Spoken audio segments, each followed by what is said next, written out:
Good morning, everyone. Happy Tuesday. We're getting kicked off with our week really great, and this is another reason why it's going to be a really good day. I think you're going to get a lot out of this panel. My name is Sarah Hughes. I am a features editor for the Times-Union. I'm very happy to be moderating this Howard Hanna presented panel on why is this a good time to sell. I'm moderating this out of my home right now, where 4 houses down the street, there was a home that was put up on the market right at the end of March. It already has a sold sign out in front. So I think that this is a very hot market right now for people who want to buy and people who want to sell. And I would love to have our other panelists join in right now, and we'll have them introduce themselves. A little bit of housekeeping. If any of the folks watching in the audience have any questions, please feel free to throw them in the chat. I'd love to incorporate some of those as we go through. But I do have my own questions slated, so let's get started. Jess, can you introduce yourself? Sure. Hi, good morning, everyone. I'm Jessica Becker. I manage the Delmar branch for Howard Hanna and going on my 20th year in real estate. Wow, that's great. Steve. Good morning, everyone. I'm Stephen Gervin with Howard Hanna out of the Loudonville office. I'm a licensed associate real estate broker, and I'm approaching 18 years in the business. Brandon. Good morning, everyone. Brandon Ford here. I am the sales team leader for First Party Mortgage. We are affiliated with Howard Hanna, one big happy family here. And I've been in the mortgage business for 10 years. Okay, so now I feel better. I've been in journalism for 11 years. So, okay, I feel good now. So, like I mentioned, the title of this panel is Why is this a good time to sell? And I kind of gave the anecdote of our neighbors who, it seems like in record time, was able to sell their home. So let's talk about kind of the meat of that question is, why is this a good time to sell? Is it the seasonality? Is it the finances and the market right now? I'd love for us to kind of have an open table here. Whoever wants to start can. I'll start. So from the financing point of view and the mortgage side of things, right now, I am working with so many buyers that are pre-qualified, ready to go, looking for a house. The demand right now is still very high. Now, we all know that interest rates have climbed over the last year or so dramatically, but that hasn't really stopped the demand for the amount of buyers that are out there. So if you have a home to sell, please, believe that there are a lot of buyers that would be willing to buy your house. So from that point of view, I think that's a very good reason to list your house if you're even thinking about it. There's a lot of buyer demand right now. Yeah, I agree with Brandon. It's also the seasonality. I mean, we're approaching. It always kicks in usually after Easter and Passover, which kind of ride along the same calendar days, and then you've got that vacation. Spring break, and then we have tax deadline, and then usually after that it's like it goes gangbusters. But we do have limited inventory right now. There are buyers waiting. There are sellers that are preparing their homes. It's a great time to put your house on the market. And I would say also the fact that we've all watched prices have been on the rise for the past couple of years. And to put some perspective on that, from 2020 to 2021, they jumped up 15%. Then 2021 to 2022, only 8.7%. Now from 2022 to this February of 2023, only 3%. So we're starting to see that leveling off point, that plateau. So sellers who have been waiting, thinking, well, maybe 6 months from now I'll get more money, I think we've hit that point there. So especially if interest rates are not a concern of yours, say you have an estate or a second home or an investment property that you want to sell, this would be the optimal time to put your house on the market. Plus, to mention, if you're looking at absorption rate, we still only have about 1.6 per months of inventory left. So wow, really that low? Yeah, so if we were not to take another listing from today on, we would sell all of our inventory in 1.6 months.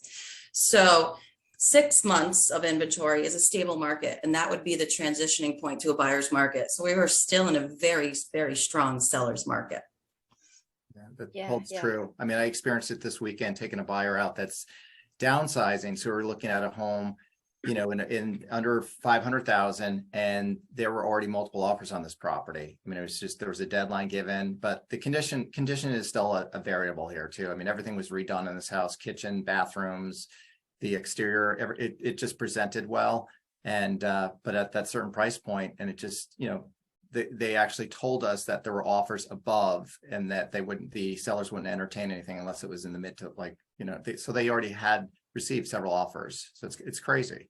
It's very busy. Yeah. I'd love to talk a little bit more about kind of, what are the properties that are doing well. But before we get to that, I saw an anecdote just last night in terms of kind of a longer game. I think it was Dave Ramsey that had mentioned, think about the next 5 years. If you want to sell your home or buy a home in the next 5 years, he said, buy now. And if the interest rates on mortgages go down, just refinance. Right. Is that, I mean, everybody's nodding their head. So it sounds like that is the advice that might ring true for people who want to buy into today's market. Is that right? Does anyone want to weigh in? Yeah, definitely. When you ask the question, why should I buy now? I mean, look at the state of, our economy right now. Right now, the driving force behind mortgage rates is inflation. And inflation is just too many dollars chasing too few goods, right? So it's always been a sound investment to invest in real estate to protect your dollar. So, I think it's always a good time to invest in real estate, especially now, given the fact that, your dollar may not be worth as much as it was before, inflation ran rampant. So why not invest in real estate, protect your dollar? And again, if rates go down, I tell my clients that all the time, just refinance, and you'll get that payment down. And I believe that as we begin to, get a better handle on that, you will see rates continue to tick down. So I look forward to having a slight refinance boom in the future when we start to see rates go down a bit. Yeah, Steve, Jess, anything to add to that? Yeah, going back to Dave Ramsey's point, especially if you're selling and buying, sell now while the prices are still high, because the prices, we will see them start to come down, and then go ahead and refinance in 3 years. Right. And Brandon, yeah, that kind of follows the trend of those numbers that you had brought up, Jess, where we're kind of seeing a start to the plateau. Yeah. Yes. Yeah. We are seeing a lot of that. And Brandon, I mean, you can speak on all the different packages and financing options people have today too, to get into something and consider refinancing down the road. Oh yeah, for sure. It depends on, the numbers, but, and that's another thing too. I think more than ever, our buyers and our borrowers, they need us, because we have the information, and especially with things changing as much as they are so rapidly, we really need to stay in communication with our clients to make sure that they're getting the best information and making the most informed decisions. These days rates could change day to day depending on what the market is doing.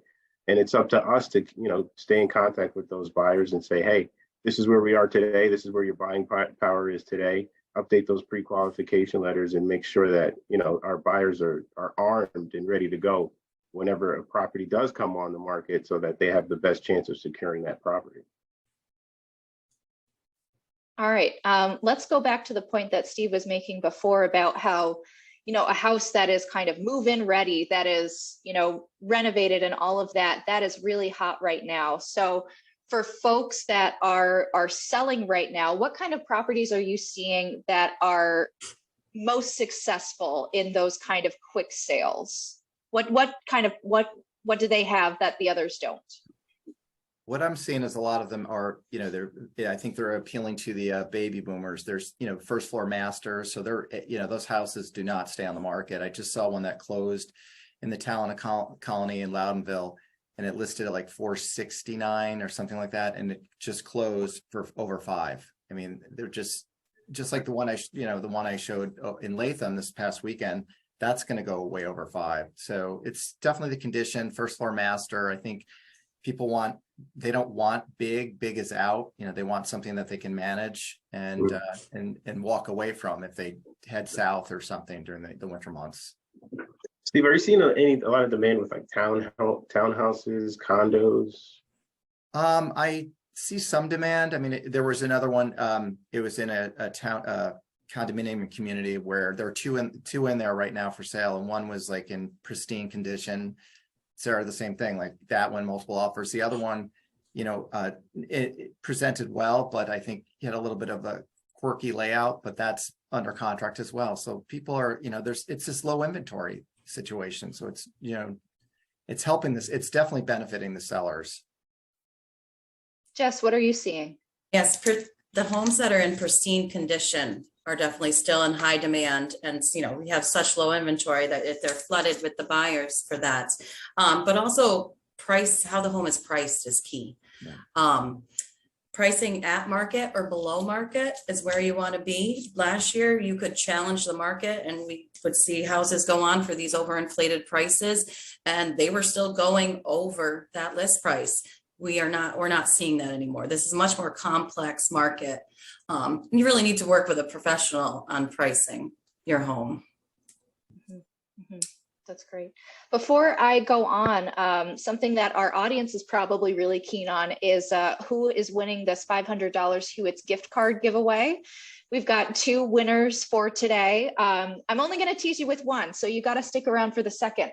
But the first is Stephanie Brennan. So Stephanie, if you're on, we're going to be getting in touch with you for that gift card. And for the folks that are kind of in here right now waiting for the other one, stick around. We'll give you the other name. So we've been talking about what's going fast. What about for the folks that have had their house on the market, that are looking to sell, but it just isn't selling? It's been on for a month or two. What kind of recommendations would you have for those sellers that just can't seem to get the same traction as kind of a move-in ready home? Well, to touch on what Jess said about, being pristine, and we're seeing those, go quickly. I have a case right now, one of my listings, where we tried to test it a little bit, last month, put it on the market, and, it's an original owner home in a great neighborhood, typical, 4-bedroom, 2.5 bath, side hall colonial. And we prepared it for sale by removing carpeting to expose the hardwood floors, clean it, the windows. It helped it, but I think a lot of these buyers, they want everything done. They don't want to wait for a contractor. They know, like, good contractors, you're waiting up to a year. There's supply chain issues, like ordering, furniture or materials for your, remodeling a bathroom or a kitchen. So we had to, we had several showings, no offers. So we decided to make a price adjustment. And now doing that, we're at a price where we're generating more activity. So hopefully that will help, draw in a buyer that will say, hey, I can build equity in this house. I can move in, paint a room. You don't have to do everything over at once. I just don't understand why people think you have to have everything done at once. I mean, just enjoy the house, do the living room, whatever, paint the bedrooms. Maybe the next year you budget for a bathroom or do this. So, you're going to build equity. So. Jess or Brandon, anything else to add to that in terms of what folks who have houses on the market that have been there for a little while, anything that they can do to make their house more appealing? Well, especially this time of year, maybe they want to have the photographer come back out and take new pictures. You don't want the pictures in there that are all covered with snow.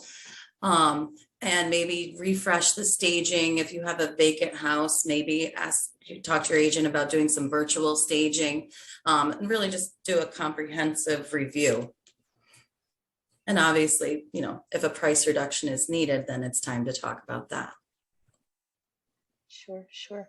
We do have a question in the chat. Let me bring that up. From Steven Staples. I think this one's kind of like an inside baseball one, but I'm curious about how you all would answer this. Is how has this market affected the way we use print media as opposed to internet exposure? I think that's interesting, because I think particularly with the pandemic, everybody was house shopping on Zillow and kind of imagining themselves in their dream house because of digital. But has there been a way that the market's been affected by using print media? I mean, I have a contract with the Times Union, weekly advertisement that it definitely helps me. I mean, it's out there, the Sunday edition. Sellers love to see that because you see all the deed exchanges and they see what people paid for homes. They love to see that stuff. So that's helped me, get more exposure, because internet's great, but you have to pay out of pocket a little bit and invest in print media too. And, people do still like to read the paper and hold it and, every Sunday. So, Hello, yeah. yeah. I think Absolutely. we've gotten so far away from print advertising too, so that Right. when you are advertising in the paper, you're not one of so many, because Right. so many people have got away from it. And we kind of need to go back to the basics. True. Yeah. All right, let's talk a little bit more. We've been talking about the sellers in this situation, but how about buyers? We're still seeing some roadblocks. I mean, absolutely, it's the competition in the market. Some folks could be deferring because of the mortgage rates. Why should they be motivated to buy what's on the market now? Why should they be invested in this market? Brendan, do you want to start off? Yeah, I think like what I was saying earlier, just about our economy and protecting your dollar.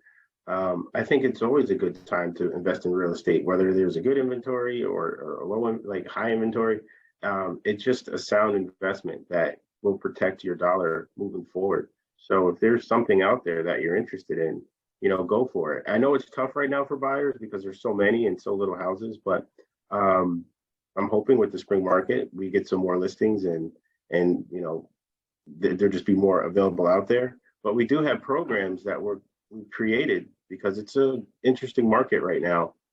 For example, we have a cash advantage program where a buyer can essentially turn their offer into a cash deal. We've had success with that program because we're guaranteeing the seller that this, the deal will close with this particular buyer because it's essentially a cash offer, right? We didn't do things like that before the market that we're in right now. So if you have buyers who are discouraged, just know that there are programs out there that can give you an edge and make you stand out with all of the competition that's out there. And we're being creative and coming up with those programs to help you guys. Yeah, those are Speaking helpful. go ahead. Go ahead, Jess. Speaking of those programs, Brandon also has the buy before you sell program. So I know a lot of people who are thinking about selling their home, but they want to secure their home of choice under contract first. That program allows you to purchase your home before you sell your current home. Yeah, and it takes away that contingency of having to sell your home, right? Right. And it takes away the anxiety of what does that look like? I have to sell my house, buy a new home, does the timing work out? You just get rid of all that angst, all that anxiety with that program. It's essentially an advanced home equity loan. You can tap into the equity in your current home and use that as a down payment for the new house without selling your house. Right. So, we have a lot of programs like that to help your buyers out there and your sellers. To help you and be successful in a market that's a little crazy right now. Right. And another thing that the sellers can do, they always can list their home contingent on finding their home of choice, so that when they go to purchase, they don't have a contingency, and it will really strengthens their offer. Right. And I think for buyers too, I mean, there's so many programs with also the way you draft your contract for purchase. You can, show strength in your good faith deposit. You can change dates to accommodate the seller. I mean, you might, they might want an early closing and rent back. I mean, there's things you can do to try and, enhance the offer so it's attractive to the seller, potentially raising the inspection threshold. So if you know some information about the property, like how old the roof is, the mechanicals, and it looks structurally sound, you might just say, okay, we'll raise our threshold from the 1,500, the standard up to like 5,000 to show that you're serious about this property. You might not be a cash buyer, but you're trying to, appease the seller with other options. Sure, I appreciate the kind of flexibility and concessions that the buyer might want to consider. But already, all three of you have brought up things that I never would have heard of in my dreams in terms of the home buying process. So how can a buyer and even sellers navigate those kind of options right now when there's a lot of flexibility, but it might not be very obvious. So how do people navigate that right now? Well, I think what Jess mentioned last time when we had our little trial run about, you should engage and interview, 3 or more professionals, hire, a realtor that knows the business and will put you in contact with these people like Brandon. a real estate attorney, you know, a structural inspector, a contractor, things that you're going to need and know about. Don't go in this like blindfolded and think, oh, I can do this by myself, you know. Yeah. Hire, do your research and interview. Absolutely. Working with a professional is key in this market. It's so complex. And with all these financing programs, you know, there's still many home grants that are out there for first-time buyers. You want to be working with an agent that can really help you navigate this market. Yeah, just want to echo what you both said. You hit the nail on the head, especially from a financing point of view. With interest rates, for example, I mean, they can literally change day to day, depending on what's going on with the economy. So I have conversations with my buyers all the time, like, hey, this is where we are this week. Depending on how high or low the rates go, that affects their buying power, right? That affects their monthly payment.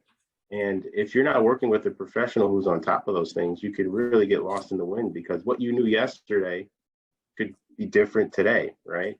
So that's why you should definitely work with Steve, work with Jessica, work with a professional like myself to make sure that you have the best information in front of you to make the best informed decision. Right, right. And for those that were with us at the top of the program, the numbers that Jess had brought up, those are all local. That's from the Greater Capital Region. So they are tuned in.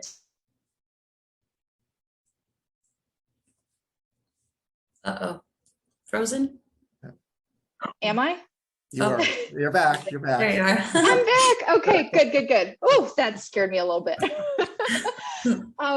Before we go on, because I've got another question. If anyone else has questions, throw them in the chat. I'd love to see them. I did want to bring in our second winner for the Hewitt's gift card giveaway. That's John Emery. John, first off, congrats. Yeah. If you're on the program right now, we'll be getting in touch with you for that. I did want to bring up, because, you know, I help with our spaces print section. I'm kind of looking at what's on the market now. And I can imagine that, you know, the single family homes and even some, you know, duplexes and multiple family homes, but it seems that there's a price threshold that you're kind of seeing a lot of people get into, and then another price threshold that folks don't want to touch. I'm thinking like, you know, 500 and down, people are willing, you're getting those multiple offers, but then you have kind of the more luxury properties, places with acreage and things like that.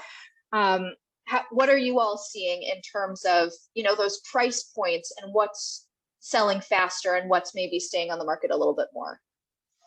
Definitely the ones under, you know, we talked about under 500,000, there's so much activity in that price point. And then once you climb above 500, the buyer pool lessens, it gets smaller. And then the style of the home, if it's very taste specific or it's too big, you know, the buyer pool is very limited.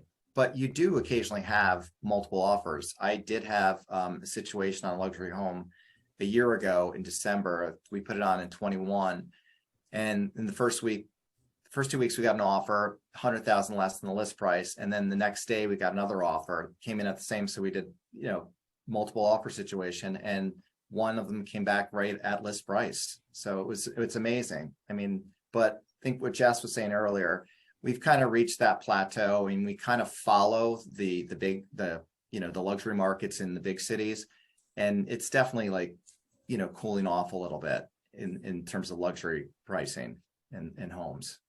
Obviously that excludes Lake George and Saratoga because they're like international markets.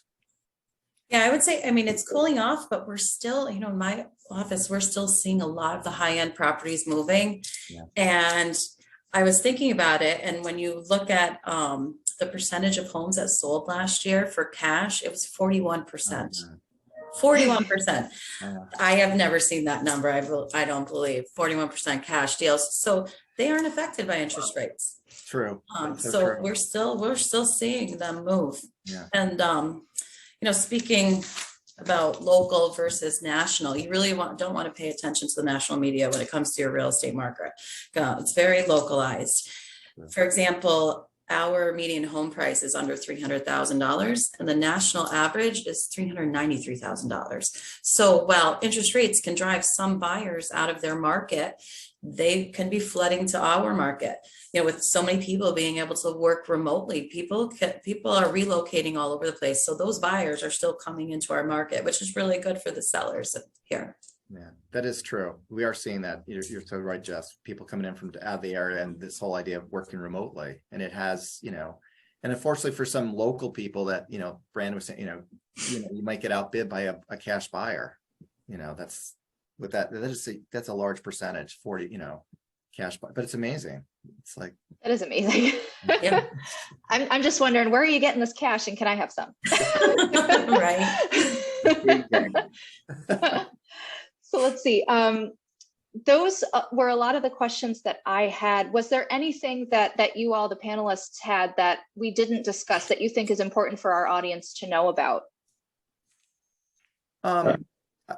You go ahead, Brandon. I was just going to say, even if you're thinking about, buying or selling a home, it doesn't hurt to just have that conversation with us. It doesn't cost you anything to just have a meeting and just learn about, your options. So, anyone out there who's just interested even a little bit, why not have the conversation? Half the battle is knowing. And once you meet with us and get that information, you'd be surprised that you're probably in a lot better shape than you think you are. And it's not a bad time. I mean, if you're not ready to pull the trigger, if you're qualified and we can take you out and show you things, and you might not be ready to, submit an offer, a month down the line or 2 months, you might remember that certain house and say, oh my God, that closed for X amount of dollars. Now I understand why. So here's my next option. Go in with your highest and best, or, what you think is with the advice of your professional real estate agent and mortgage broker behind you. Sure. Yeah. Well, we did actually get a couple of questions come into the Q&A. Thanks, folks. This one is from Stephen, and we talked a little bit more about it, but I'd love to see if we could elaborate a little. Can you talk about the trend of some buyers eliminating contingencies and such to get their offers accepted? So what kind of contingencies are buyers saying, okay, we don't need to worry about this as long as the offer is competitive? I'd love to see, Jess, do you have anything on that? Sure. I would say we were seeing in the past few years, buyers were waiving their inspection contingency. Not seeing that as much now in this market, but we are still seeing them, like Steve mentioned earlier, raising the threshold. Maybe instead of, $1,500 on the structural inspection threshold, they're saying $2,500 or $5,000. And we also, we have a home warranty that we offer. So sometimes the buyers will opt to, I'm going to purchase the home warranty. So if there are any small items that come up in the first year that I'm in this home, I'm covered here. And that makes them feel a little more comfortable with raising up that threshold on the inspection contingency. Right. Appraisals. That can benefit us. Go ahead, Brandon. Sorry. I was just going to say, like, appraisal contingencies, we're seeing buyers willing to pay the difference if the home doesn't come in at the purchase price. You see that all the time. Yeah. So that's another thing. And also too, that buy before you sell program, the contingency of having to maybe sell their home if they own a house. You're seeing with that program that removes that contingency, which makes their offer a little more attractive, because if you have multiple offer situation where no one has a home to sell, and you do, that could put you out, right? So I would say those two options right there are definitely something to think about. Great. All right. The other question that we had is kind of a good way to tie this one off is this recorded and can it be accessed later? Absolutely. This is being recorded right now. We will have this accessible on our social media channels. Actually, we do see a lot of these panels be popular after the fact. So if there's anyone that missed this that you think could really benefit from this information from our really educated panelists here, that will be accessible. But I do want to thank Jess and Steve and Brandon. Thank you all so much for taking the time, giving our audience kind of your tools of the trade and your insight into this. And I really appreciate you taking the time to chat with us this morning. My pleasure. Thank you. Thanks, Sarah. Bye, everybody. All right. Bye, Thanks, Brandon. Great everyone. day. Bye. Bye. Have a great Tuesday. You too.